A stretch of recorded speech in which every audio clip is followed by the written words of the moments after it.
AG ನ್ಯೂಸ್ಗೆ ಸ್ವಾಗತ.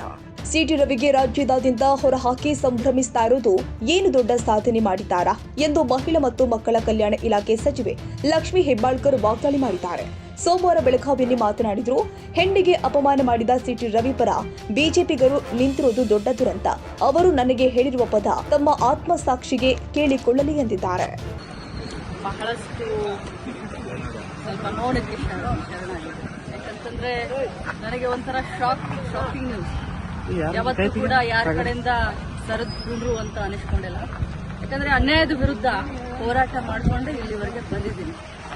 ನನ್ನ ಕರಿಯರ್ ಏನು ರೆಡ್ ಕಾರ್ಪೆಟ್ ಏನಿಲ್ಲ. 26 ವರ್ಷ ಸಂಘರ್ಷ ಮಾಡಿ ಈ ಮಟ್ಟಿಗೆ ಬಂದಿದ್ದೀನಿ.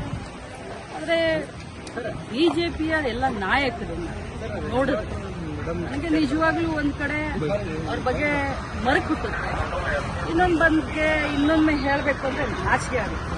ಯಾಕಂತಂದ್ರೆ ಯಡಿಯೂರಪ್ಪಾಜಿಯವರ ಮಗ ವಿಜಯೇಂದ್ರ, ಆರ್ ಅಶೋಕ್ ಅವರು, ನಮ್ಮ ಸಮಾಜದ ಹಿರಿಯ ಮುಖಂಡರಾದಂಥ ಯತ್ನಾಳ್ ಅವರು, ಬೆಲ್ಲದವರು, ಇವರೆಲ್ಲರೂ ಒಬ್ಬ ಮಹಿಳೆಯನ್ನ ಅಸಹ್ಯ ಮಾಡಿದಂತ ವ್ಯಕ್ತಿಗೆ ಇವತ್ತು ಸಪೋರ್ಟ್ ಮಾಡೋದನ್ನ ನೋಡಿದ್ರೆ ಒಮ್ಮೆ ಮರಗು ಬರುತ್ತೆ.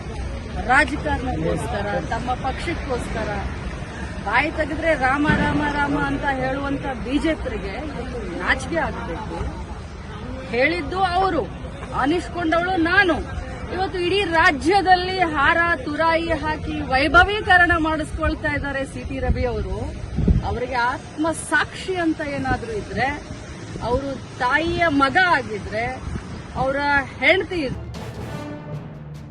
ಕನ್ನಡಿಗರ ಮೆಚ್ಚಿನ ನಿಮ್ಮ ಎಜೆ 24/7 ನ್ಯೂಸ್ ಕನ್ನಡ ವಾಹಿನಿ ಇದೀಗ ಟಿವಿಯಲ್ಲಿ ಲಭ್ಯ. ವೇಳೆ ನೋಟಿಸ್ ಕೊಟ್ಟಿದ್ರೆ ವಾಪಸ್ ತಗೋತೀವಿ. ಇವತ್ತು ವಕ್ಫ್ ಪ್ರಾಪರ್ಟಿ ಅಂತೇಳಿ ಬರ್ತದೆ ಅಂತ ಹೇಳಿದ್ರೆ ರೈತರ ಬೀದಿಗೆ ಬಂದ್ರೆ ಏನ್ ಮಾಡ್ಬೇಕಾಗತ್ತೆ? ಯಾರು ವೋಟ್ ಹಾಕಲಿಲ್ಲ ಅಂದ್ರೆ ಗ್ಯಾರಂಟಿನೆಲ್ಲ ಸ್ಟಾಪ್ ಮಾಡ್ಬಿಡ್ತೀವಿ.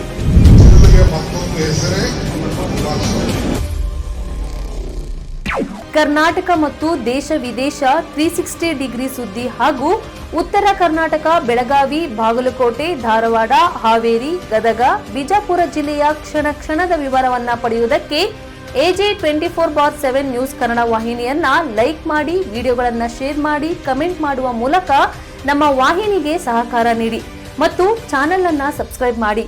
ಧನ್ಯವಾದಗಳು.